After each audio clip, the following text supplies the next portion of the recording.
नमस्कार दोस्तों, मैं शिवशंकर और आप मेरे साथ इस वीडियो में पढ़ेंगे 10th क्लास की ज्योग्राफी का 5th चैप्टर। 5वें अध्याय में हम यह जानेंगे कि खनिज तथा ऊर्जा संसाधन क्या है। ठीक है, यानी कि खनिज क्या है और यह किस प्रकार से हम इसको ऊर्जा के रूप में इस्तेमाल कर सकते हैं। ठीक है, तो यह जानेंगे खनिज क्या है और यह किस प्रकार से ऊर्जा हमें प्रोवाइड कराता है। ठीक है, सोर्स ऑफ एनर्जी कैसे है, ऊर्जा के और क्या क्या संसाधन है। ठीक है, किन किन चीज़ों से हम ऊर्जा को प्राप्त कर सकते हैं। बात आती है कि हम अपनी रोज़मर्रा की ज़िंदगी में क्या करते हैं, बहुत सारी चीज़ों को देखते हैं, कुछ उसमें धातु होते हैं, कुछ अधातु होते हैं। ठीक है, तो इस प्रकार से हम क्या देखते हैं कि धातुओं का क्या यूज़ है, अधातुओं का क्या यूज़ है, और कुछ देखते हैं कि जीवाश्म से भी बने खनिज जो हैं हमारे आसपास दिखने को मिलते हैं, देखने को मिल जाते हैं।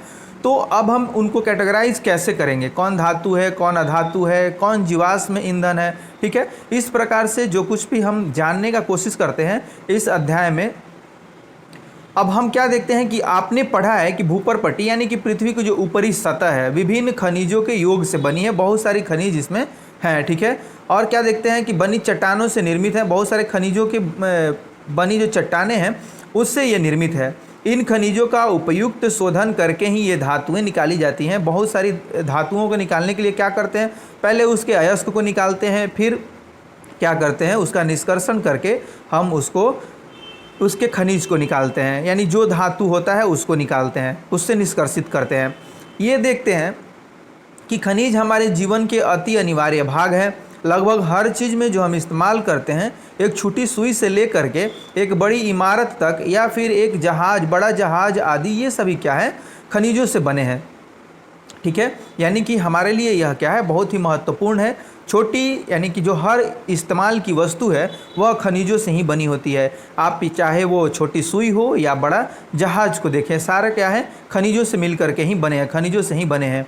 अब हम देखते हैं कि लाइन और सड़क के पत्थर, हमारे औजार तथा मशीनें सभी खनिजों से बने हैं। कारें, बसें, रेलगाड़ियाँ, हवाई जहाज सभी खनिज से निर्मित हैं और धरती से प्राप्त ऊर्जा के साधनों द्वारा चालित होते हैं। ठीक है, अब क्या देखते हैं कि यहाँ तक कि भोजन में भी खनिज होता है। ठीक है, भोजन के रूप में क्या आपको पता होगा कि ये इतना कॉपर लेना है, इतना आयरन लेना है, तो ये सभी क्या है, ये सभी खनिज के ही प्रकार हैं। ठीक है, अब हम क्या देखते हैं कि खनिज व दंत मंजन के एक उज्ज्वल मुस्कान। ठीक है, खनिज व दंत मंजन से एक उज्ज्वल मुस्कान, यानी कि किस प्रकार से खनिज हमारे पूरे जीवन में रचा बसा है, उसको देखते हैं कि क्या कुछ भी मतलब हम यूज़ करते हैं उसमें कोई ना कोई खनिज आ ही जाता है। ठीक है, अब दंत मंजन आपके दांत साफ करते हैं। कुछ अपमार्जक खनिज जैसे सिलिका, ठीक है, चूना पत्थर, एल्युमिनियम ऑक्साइड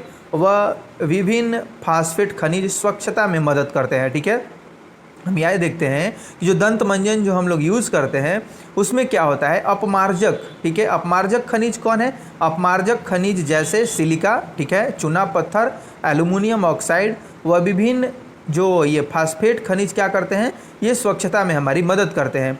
अब क्या देखते हैं कि फ्लोराइड जो दांत को गलने से रोकता है। ठीक है, फ्लोराइट नामक खनिज से प्राप्त होता है। फ्लोराइड जो हमारे दांतों को गलने से रोकता है वह किससे प्राप्त होता है, तो फ्लोराइट नामक खनिज से यह हमें प्राप्त होता है। अधिकतर दंत मंजन क्या होते हैं, अधिकतर दंत मंजन टिटेनियम ऑक्साइड से सफ़ेद बनाए जाते हैं। ठीक है, जो कि र्यूटाइल। ठीक है, ये क्या हम देखते हैं कि ये किससे सफ़ेद बनाए जाते हैं, अधिकतर जो दंत मंजन है वह टिटेनियम ऑक्साइड से, टिटेनियम ऑक्साइड से ये सफ़ेद बनाए जाते हैं, जो कि र्यूलाइट और इल्मेनाइट तथा एनाटेज नामक खनिज से प्राप्त होते हैं। ये मतलब ये प्राप्त होते हैं र्यूटाइल से और फिर एल्माइट से तथा एनाटेज से, ये इनसे प्राप्त होते हैं। अब कुछ दंत मंजन जो चमक प्रदान करते हैं उनका कारण अब्रक है। जो दंत मंजन हमें चमक प्रदान करते हैं उसका क्या है, उनका कारण ये अब्रक होता है। टूथब्रश व पेस्ट की ट्यूब पेट्रोलियम से प्राप्त प्लास्टिक की बनी होती है। यानी कि पूरा हम देखते हैं कि ये जो टूथपेस्ट का जो कुछ भी बना हुआ है उसमें खनिज का क्या है, बहुत ज़्यादा इम्पॉर्टेंट रोल है। तो इन सभी चीज़ों को आप एकदम ध्यानपूर्वक सुनेंगे और बाद में क्या करेंगे, इसको नोट डाउन करते चलेंगे।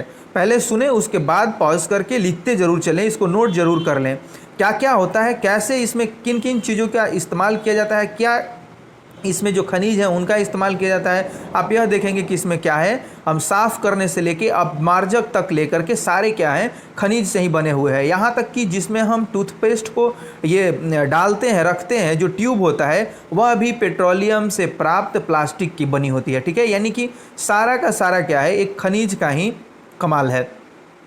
अब हम देखते हैं कि सभी जीव वस्तुओं को खनिजों की आवश्यकता होती है। जो सभी जीव हैं, सजीव हैं, उनको क्या होती है, खनिजों की आवश्यकता होती है। खनिजों के बिना जीवन प्रक्रिया नहीं चल सकती। अब ये इससे बड़ी बात और कुछ नहीं हो सकती है कि ये आपको बताया जाए कि खनिजों के बिना जीवन प्रक्रिया नहीं चल सकती, यानी कि हमारा जीवन, हमारा जीना असंभव है।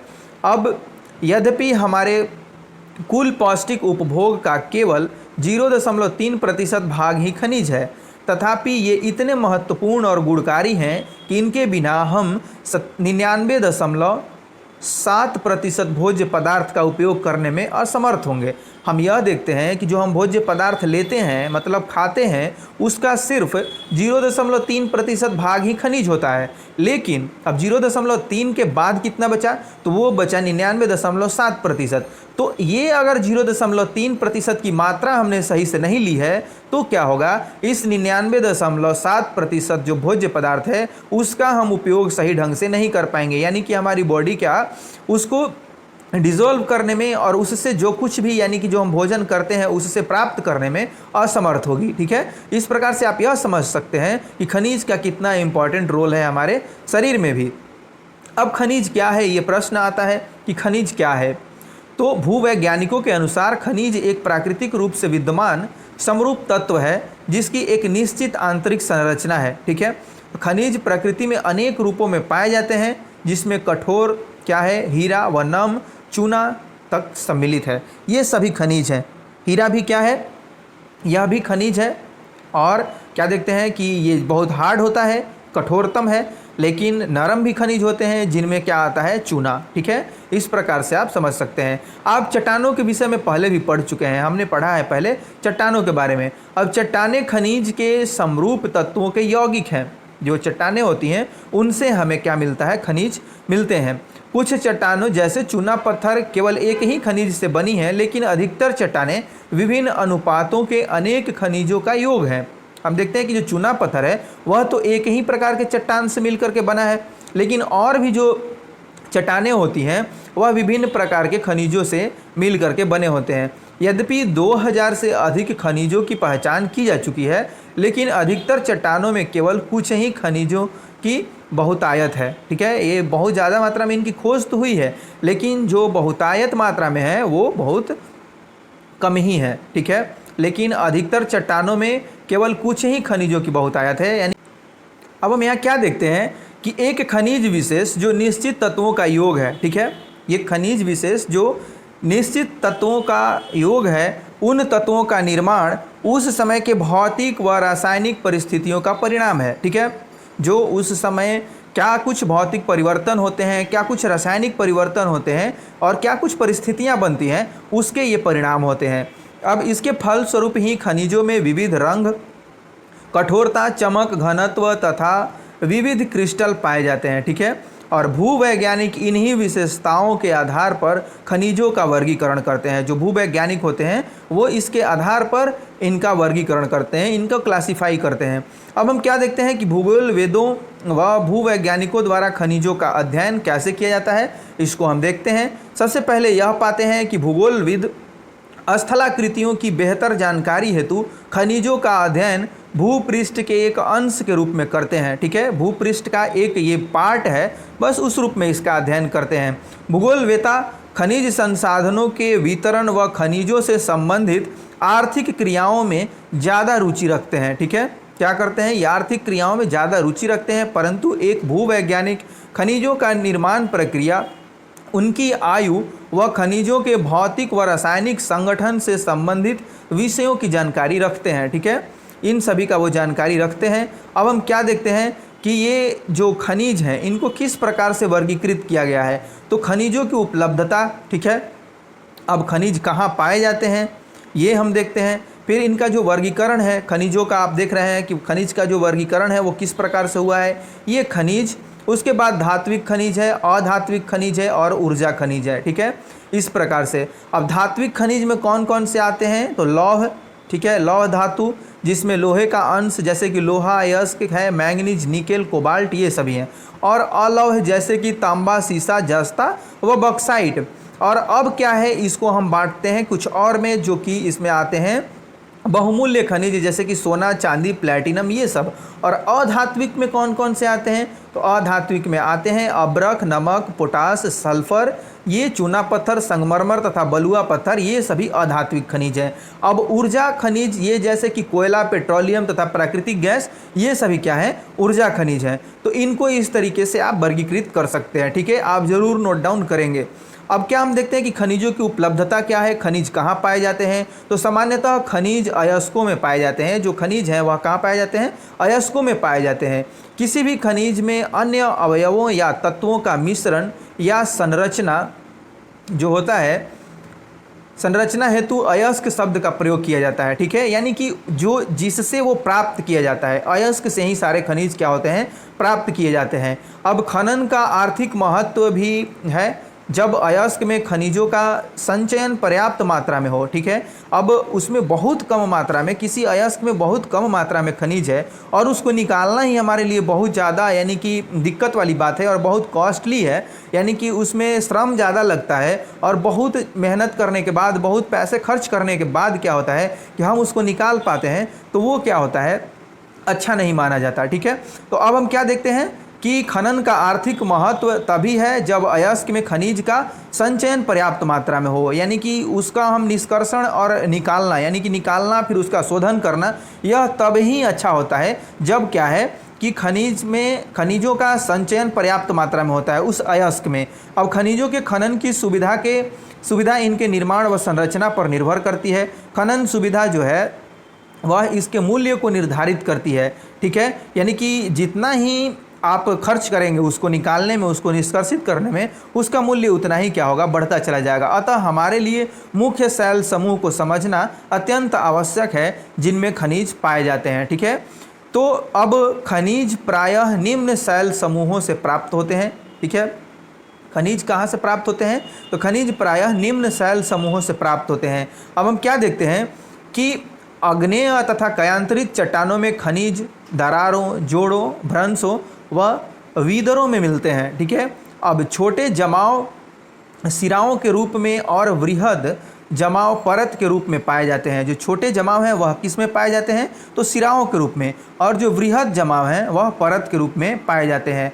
अब इनका निर्माण भी अधिकतर उस समय होता है जब ये तरल अथवा गैसीय अवस्था में दरारों के सहारे भूपृष्ठ की ओर धकेले जाते हैं, ठीक है। उनका निर्माण उसी क्रम में होता है।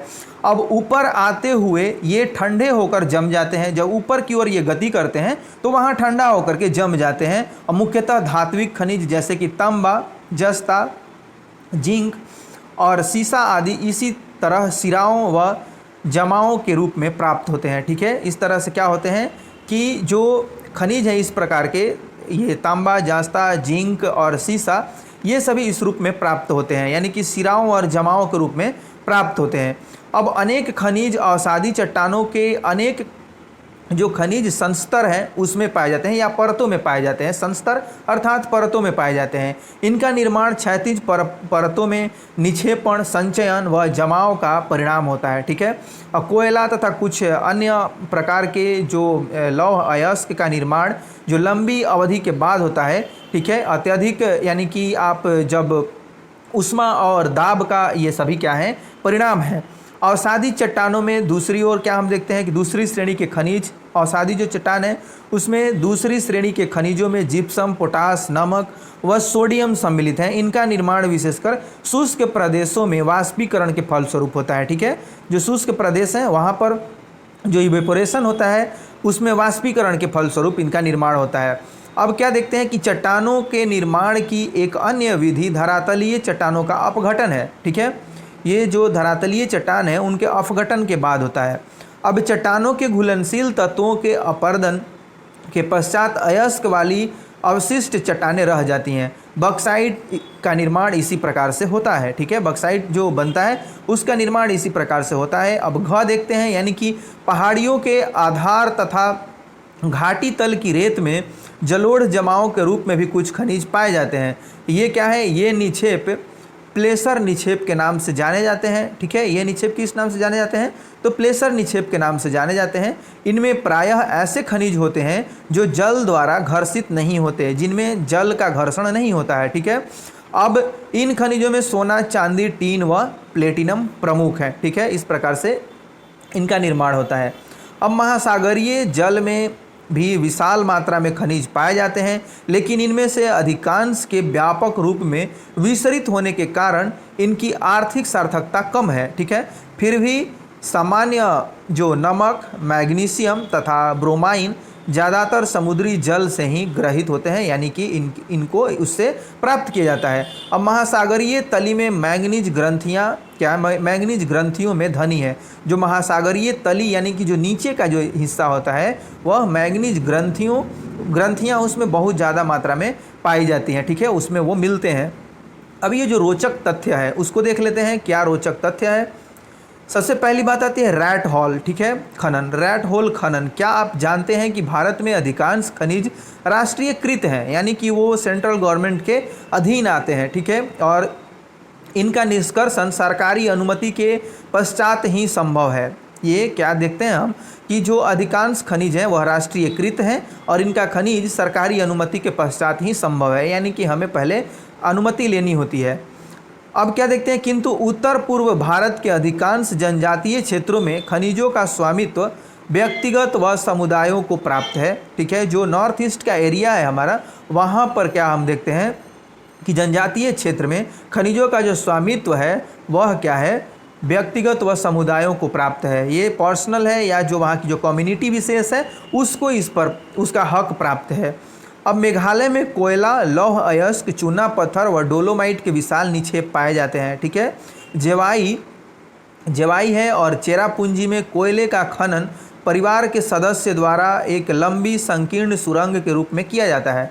क्या देखते हैं हम कि जो जेवाई है वह चेरापूंजी में जो कोयले का खनन होता है वह परिवार के सदस्य द्वारा एक लंबी संकीर्ण सुरंग के रूप में किया जाता है, जिसे रैट होल खनन हम कहते हैं। एक बहुत लंबा यानी कि छेद बन जाता है, सुरंग बन जाता है, सुराख बन जाता है, उसको हम क्या बोलते हैं, रैट होल खनन बोलते हैं। इस जो विशेष परिवार के मतलब कि जो जेवाई चेरापूंजी है वो एरिया जहाँ पर कोयले का खनन होता है परिवार के सदस्यों के द्वारा, तो वो किस तरह से करते हैं, तो लंबी संकीर्ण सुरंग के माध्यम से करते हैं। उसको हम बोलते हैं, क्या बोलते हैं, रैट होल खनन बोलते हैं। यानी कि एक चूहे के बिल के समान वो बन जाता होगा, उसकी संरचनाएं उस तरह से दिखती होंगी, इसलिए इसको क्या कहा जाता है, रैट होल खनन कहलाता है यह। अब नेशनल ग्रीन ट्रिब्यूनल ने इन प्रक्रियाओं को अवैध घोषित किया है और सलाह दी है कि इसे तुरंत रोक दिया जाना चाहिए, क्योंकि क्या होता है, कोयला की खदानों में बहुत ज़्यादा क्या होता है, रिस्क भी होता है। वहाँ पर तमाम तरह की गैसें निकल जाती हैं, तो इस प्रकार से जो लोग हैं जिनको इसकी जानकारी नहीं है या वहाँ की जो जनजाति समूह है उसको इस प्रकार से क्या हो सकता है, नुकसान हो सकता है। तो इसलिए क्या हुआ है, नेशनल ग्रीन ट्रिब्यूनल जो NGT है उसने क्या किया है, इस पर रोक लगाने का घोषणा किया है और तुरंत इस पर एकदम मतलब यथाशीघ्र उसको रोकने का अपना फरमान सुनाया है। अब हम क्या देखते हैं, हम लोग पढ़ रहे थे कि ये इस किस प्रकार से जो मैंगनीज ग्रंथियां हैं वह महासागरीय जो तली है उसमें वो धनी है। अब हम क्या देखते हैं कि मोटे तौर पर प्रायद्वीपीय चट्टानों में कोयले, धात्विक खनिज, अब्रक व अन्य जो अनेक अधात्विक खनिजों के अधिकांश भंडार क्या है, संचित रहते हैं, ठीक है। ये प्रायद्वीपीय जो चट्टानें हैं वहाँ पर ये देखने को मिलते हैं। प्रायद्वीप के पश्चिमी और पूर्वी पार्श्वों पर गुजरात और असम की तलहटी चट्टानों में अधिकांश खनिज तेल निक्षेप पाए जाते हैं, ठीक है। ये गुजरात और असम में यानी कि जो पेट्रोलियम वगैरह हैं वो ज़्यादा पाए जाते हैं, ठीक है। अब इस प्रकार हम देखते हैं कि सदैव स्मरण रखें कि अयस्क में खनिज का सांद्रण, खनन की सुगमता और बाजार की निकटता किसी संचय की आर्थिक जो यानी कि विजिबिलिटी है उसको प्रभावित करने में महत्वपूर्ण भूमिका निभाते हैं, ठीक है। ये सभी क्या करते हैं, उसको प्रभावित करने में महत्वपूर्ण भूमिका निभाते हैं। अतः मांग की आपूर्ति के लिए अनेक संभव विकल्पों में से चयन करना पड़ता है। ऐसा हो जाने के बाद एक खनिज निक्षेप अथवा भंडार खनन में परिवर्तित हो जाता है। ठीक है, अतः क्या हम देखते हैं कि मांग की पूर्ति के लिए अनेक संभव विकल्पों में से चयन करना पड़ता है। ऐसा हो जाने के बाद एक खनिज निक्षेप अथवा भंडार खदान में परिवर्तित हो जाता है। ठीक है, अब हम देखते हैं लौह खनिज। ठीक है, लौह खनिज क्या है? तो लौह खनिज यानी कि लौह खनिज धात्विक खनिजों के कुल उत्पादन मूल्य के 3/4 भाग का योगदान करते हैं। ठीक है, अब इसमें ये यानी कि ज़्यादा है और ये धातु शोधन उद्योग के विकास को मजबूत आधार प्रदान करते हैं, यानी कि इनका जो इस्तेमाल होता है वह कच्चे माल के रूप में भी होता है। ठीक है, भारत अपनी घरेलू मांग को पूरा करने के पश्चात बड़ी मात्रा में धात्विक खनिजों को क्या करता है? निर्यात भी करता है, यानी कि दूसरे देशों में इनको बेचता है। लौह अयस्क, ठीक है, अब लौह अयस्क उत्पादन में राज्यों का अंश जो है इस प्रकार से है। ठीक है, सबसे ज़्यादा कहाँ है? उड़ीसा में। सबसे ज़्यादा हम कहाँ देखते हैं? उड़ीसा 52%। इस प्रकार से आप इस यानी कि जो चार्ट है उसके माध्यम से समझ सकते हैं। सबसे ज़्यादा कहाँ है? उड़ीसा में। फिर देखते हैं कि ये मिलता है छत्तीसगढ़ में 16%, 14% कर्नाटक में, झारखंड में 11% और अन्य जो राज्य है वहाँ पर 7%। ठीक है, तो इस प्रकार से आप इनको जरूर याद रखेंगे। ये जो आंकड़े हैं वो खनन मंत्रालय की वार्षिक रिपोर्ट है 2016-17 की, उसके द्वारा ये दी हुई हैं, आंकड़ों पर दी गई आंकड़ों पर आधारित है। अब क्या आप जानते हैं कन्नड़ भाषा में कुदेर, जो कन्नड़ भाषा है उसमें कुदरे शब्द का अर्थ क्या होता है? घोड़ा। ठीक है, कुदरे शब्द का क्या अर्थ होता है? घोड़ा। कर्नाटक के पश्चिमी घाट की सबसे ऊंची चोटी घोड़े के मुख से मिलती जुलती है। ठीक है, अब बेलाडीला की पहाड़ियाँ बैल की डील से मिलती जुलती है, जिसके कारण इसका नाम पड़ा है। ठीक है, ये जो मतलब कि जो पहाड़ियाँ हैं या जो क्षेत्र हैं जो जिन पर उसका नाम पड़ा है उसके बारे में बताया जा रहा है कि कन्नड़ भाषा में जो कुदरे शब्द है वह घोड़ा उसका अर्थ होता है। कर्नाटक के पश्चिम घाट की सबसे ऊंची जो चोटी है वह क्या है? घोड़े के मुख से मिलती जुलती है। अब बेलाडीला पहाड़ी या जो बैल के डील यानी कि जो हम्प होता है उससे मिलती जुलती है, जिसके कारण इसका नाम पड़ा है। ठीक है, इस प्रकार से ये कुछ चीज़ें जानने के लायक होती हैं जिनको मैं पढ़ देता हूँ। अब हम क्या देखते हैं कि भारत में लौह अयस्क के विपुल संसाधन विद्यमान है, बहुत ज़्यादा यानी कि पाए जाते हैं। उसके बाद क्या देखते हैं कि भारत उच्च कोटि के लौह युक्त लौह अयस्क में धनी है, बहुत ज़्यादा, यानी कि अच्छे क्वालिटी के यहाँ पे लौह अयस्क पाए जाते हैं। अब हम क्या देखते हैं कि मैग्नेटाइट सर्वोत्तम प्रकार का लौह अयस्क है, जिसमें 70% लौहांश पाया जाता है, मतलब लोहे का अंश पाया जाता है। जो मैग्नेटाइट होता है उसमें वह क्या होता है? सर्वोत्तम प्रकार का लौह अयस्क होता है, जिसमें क्या होता है कि 70% लौह अंश पाया जाता है। ये आप फिर से सुनेंगे कि जो मैग्नेटाइट होता है वह क्या है? सर्वोत्तम प्रकार का लौह अयस्क है, जिसमें 70% लोहांश पाया जाता है। इसमें सर्वश्रेष्ठ चुंबकीय गुण होते हैं जो विद्युत उद्योगों में विशेष रूप में उपयोगी होता है। ठीक है, अब हेमेटाइट को देखते हैं। हेमेटाइट सर्वाधिक महत्वपूर्ण औद्योगिक लौह अयस्क है, जिसका अधिकतम मात्रा में उपभोग हुआ है। ठीक है, किंतु इसमें लोहांश की मात्रा मैग्नेटाइट की अपेक्षा थोड़ी कम होती है। ठीक है, इसमें क्या हम देखते हैं कि लोहांश की जो मात्रा होती है यानी कि लौह का जो अंश होता है वह 50 से 60% तक पाया जाता है। अब उसके बाद क्या देखते हैं कि उड़ीसा झारखंड जो पेटी है, यानी कि भारत में लौह अयस्क की कौन कौन सी पेटियां हैं, यानी कि कहाँ कहाँ पे ये पाए जाते हैं। तो इसको देखने के बाद ये पता चलता है कि उड़ीसा झारखंड पेटी यानी कि उड़ीसा में उच्च कोटि का हेमेटाइट किस्म का लौह अयस्क जो है वह मयूरभंज व जो केदुझर जिले हैं के बादाम पहाड़ी खदानों से निकाला जाता है। ठीक है, इसी से सन्निध झारखंड के सिंहभूम जिले में गुआ तथा नोवामुंडी से हेमेटाइट अयस्क का खनन किया जाता है। ये सभी क्या है? लौह अयस्क की पेटियां हैं जहां पर लौह अयस्क यानी कि मिलते हैं। अब दुर्ग, बस्तर, चंद्रपुर पेटी, यह पेटी महाराष्ट्र व छत्तीसगढ़ राज्यों के अंतर्गत पाई जाती है। छत्तीसगढ़ के बस्तर जिले में क्या देखते हैं कि बेलाडीला पहाड़ी श्रृंखलाओं में अति उत्तम कोटि का हेमेटाइट पाया जाता है। ठीक है, अब हम यहाँ क्या देखते हैं? आगे देखते हैं कि किस प्रकार से, यानी कि जो आप लोहांश होते हैं उनके आधार पर उसको हम बांटते हैं, ठीक है। इसका कैटेगरी एक बनाते हैं, हेमेटाइट, मैग्नेटाइट, इन सभी में। अब हम क्या देखते हैं कि बल्लारी, चित्रदुर्ग और ये चिकमंगलूर, तुमकुरु पेटी, ठीक है। तो यानी कि ये विभिन्न पेटियां हैं जहां पे लौह अयस्क मिलते हैं। अब कर्नाटक की इस पेटी में लौह अयस्क की बृहत राशि संचित है, ठीक है, बहुत ज़्यादा मात्रा में, यानी कि यहाँ पर इसका भंडार है। अब कर्नाटक में पश्चिमी घाट में अवस्थित कुद्रेमुख की खानें 100% निर्यात इकाई हैं, ठीक है। यहाँ से क्या होता है, बेचे जाते हैं, हमारे जो अयस्क हैं वो यहाँ से निर्यात किए जाते हैं। यहाँ से 100% इनका जो भी यहाँ से निकाले जाते हैं उनको निर्यात कर दिया जाता है।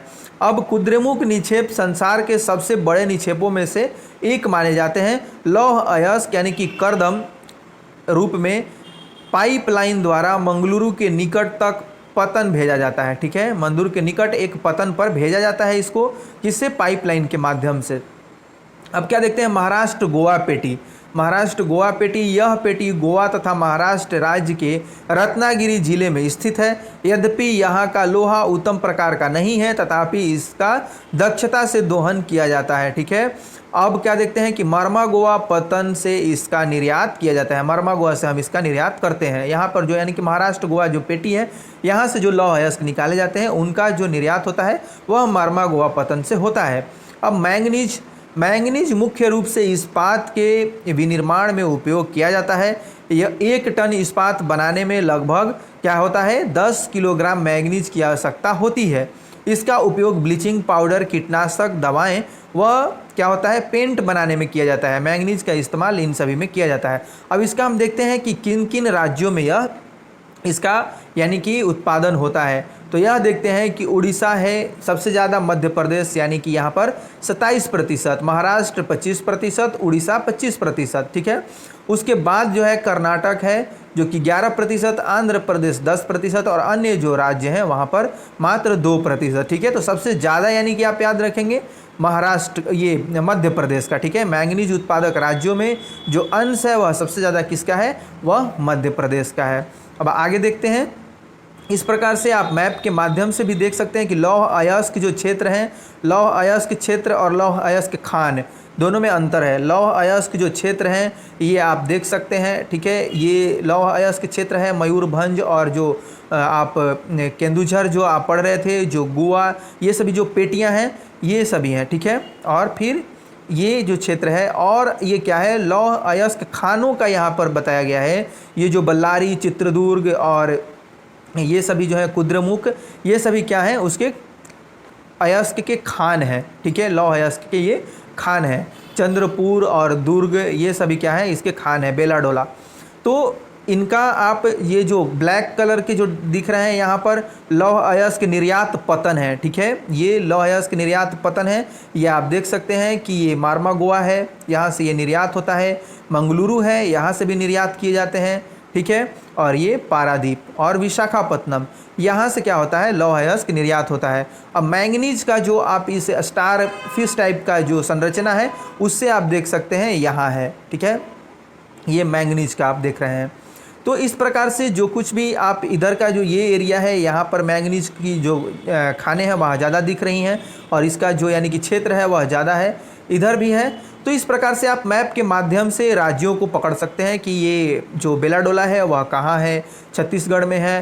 फिर उसके बाद हम क्या देखते हैं कि ये आप जो ये मयूरभंज कहाँ है, तो इनका आप एक तरह से आकलन कर सकते हैं, आप अपने दिमाग पर एक मैप बना सकते हैं। और अब्रक है, अब्रक कहाँ पर है, अब्रक यानी कि जिधर भी आप मैप्स के माध्यम से पढ़ने का कोशिश करेंगे तो आपको क्या होगा, ये ज़्यादा आसानी से समझ में आ जाएंगे, ठीक है।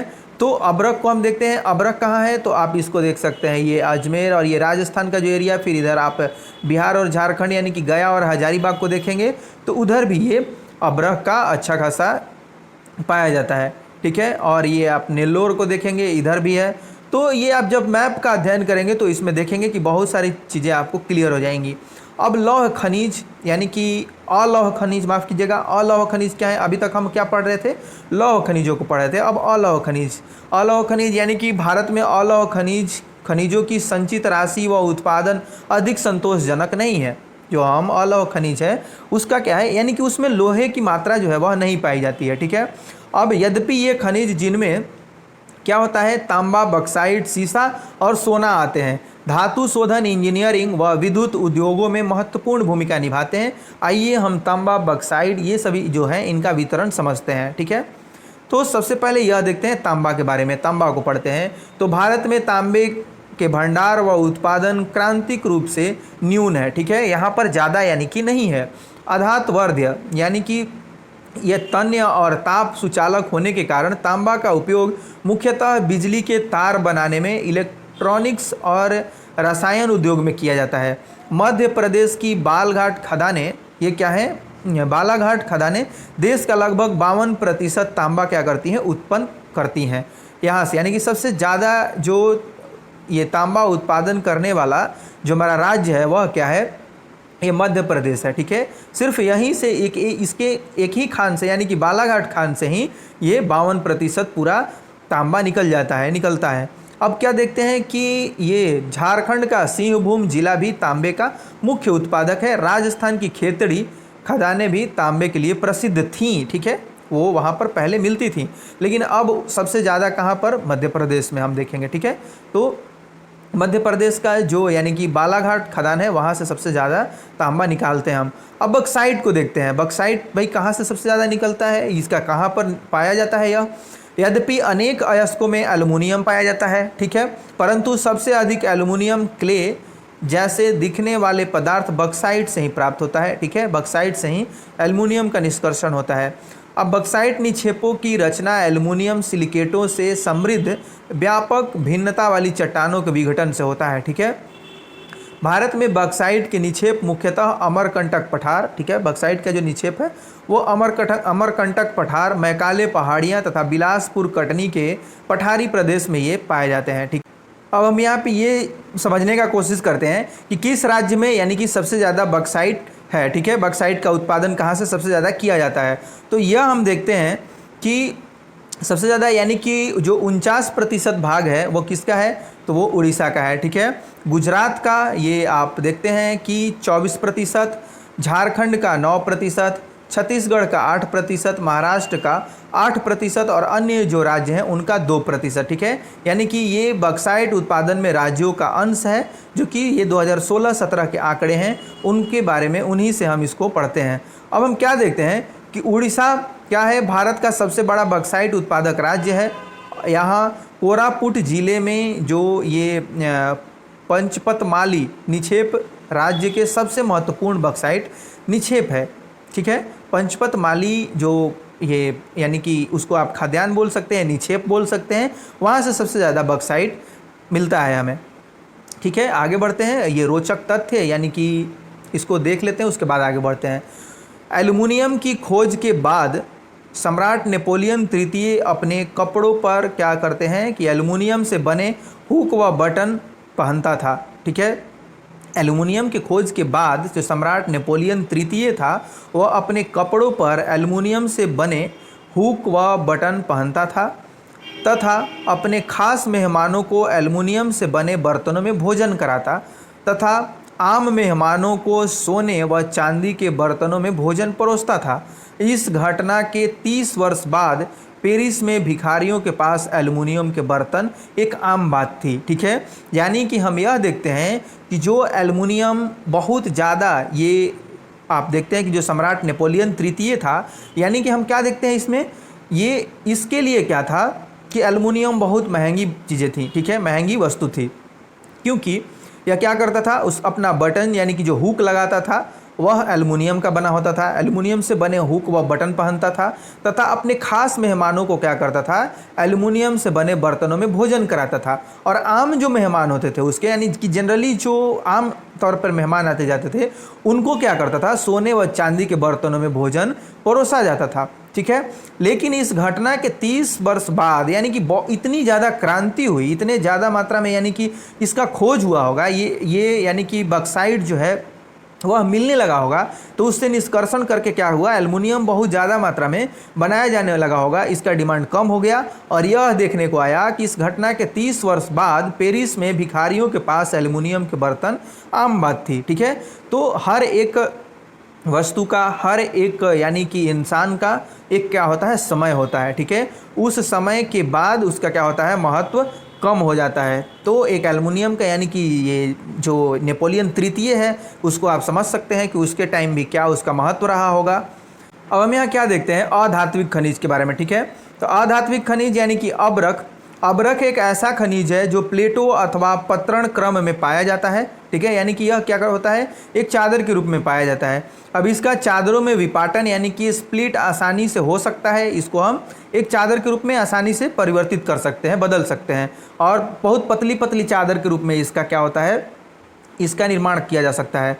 ये परतें इतनी महीन हो सकती हैं कि इसकी 1000 परतें कुछ सेंटीमीटर ऊंचाई में समाहित हो सकती हैं, यानी कि बहुत पतली परत इससे हम बना सकते हैं। अब्रक पारदर्शी काले, हरे, लाल, पीले अथवा भूरे रंग का हो सकता है। इसकी सर्वोच्च पारावैद्युत शक्ति, ऊर्जा ह्रास का निम्न गुणांक, और क्या देखते हैं कि विंसवाहन के गुण और उच्च वोल्टेज की प्रतिरोधकता, ठीक है, प्रतिरोधता।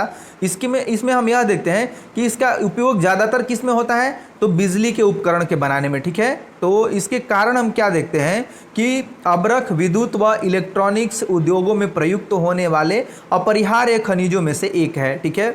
अब्रक के निक्षेप छोटा नागपुर पठार के उत्तरी पठारों, ठीक है, उत्तरी पठारी किनारों पर पाए जाते हैं। बिहार, झारखंड की कोडरमा, गया, हजारीबाग पेटी अग्रणी उत्पादक है। राजस्थान के मुख्य अब्रक उत्पादक क्षेत्र अजमेर के आसपास है, ठीक है। यानी कि ये हम देखते हैं बिहार और झारखंड में, उसके बाद राजस्थान का जो अजमेर का इलाका है उधर भी ये पाया जाता है। अब जो चट्टानी खनिज हैं वह क्या क्या है, कौन कौन है। चट्टानी खनिजों में कौन कौन आते हैं, तो ये चूना पत्थर सबसे पहले नंबर पे देखते हैं। ये चूना पत्थर कैल्शियम या कैल्शियम कार्बोनेट तथा मैग्नीशियम कार्बोनेट से बनी चट्टानों में पाया जाता है।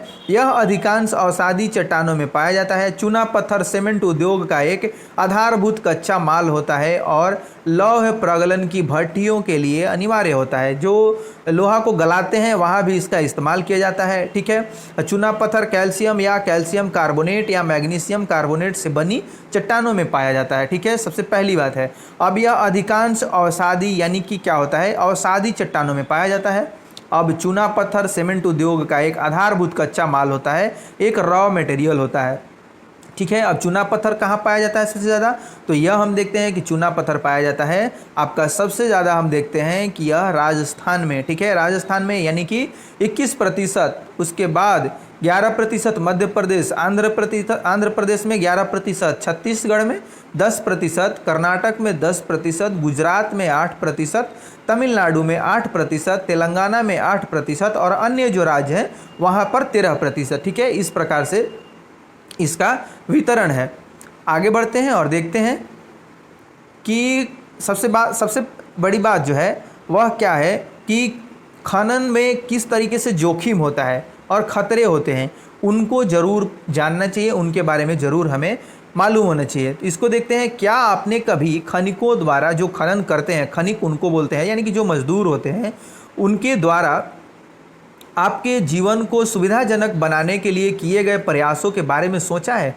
आपको मतलब जो खनिज आपके पास पहुंचता है, वो जो यानी कि जो श्रमिक हैं वो पहुंचाते हैं, उनके जीवन के बारे में क्या आपने कल्पना की है, यही बात यहाँ पर की जा रही है।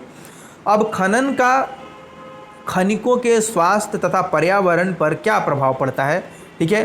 खदानों में काम करने वाले श्रमिक लगातार धूल व हानिकारक धुएं में सांस लेते हुए फेफड़ों संबंधी बीमारियों के शिकार हो जाते हैं, ठीक है। अब खदानों की छतों के गिरने, सैलाब आने, ठीक है, यानी कि एकाएक बहुत ज़्यादा पानी यानी कि जल प्लावित होना, उसको हम सैलाब आना बोल सकते हैं। अब कोयले की खदानों में आग लगने आदि ये खतरे खदान श्रमिक के लिए अस्थाई है, ठीक है, श्रमिकों के लिए अस्थाई होते हैं, यानी कि जो उसमें काम करते हैं उनको पता है कि ये चीज़ें आ सकती हैं, ये विपदा हमारे ऊपर कभी भी आ सकती है, ठीक है। अब ये क्या होते हैं कि सांस की बीमारी से, फेफड़ा संबंधित बीमारी से भी ग्रसित हो जाते हैं। अपशिष्ट पदार्थों तथा खनिज तरल के मलबे के खता लगाने से भूमि क्या होता है, भूमि व मिट्टी का अवक्षय होता है और सरिताओं तथा नदियों का प्रदूषण होता है, ठीक है, प्रदूषण बढ़ता है।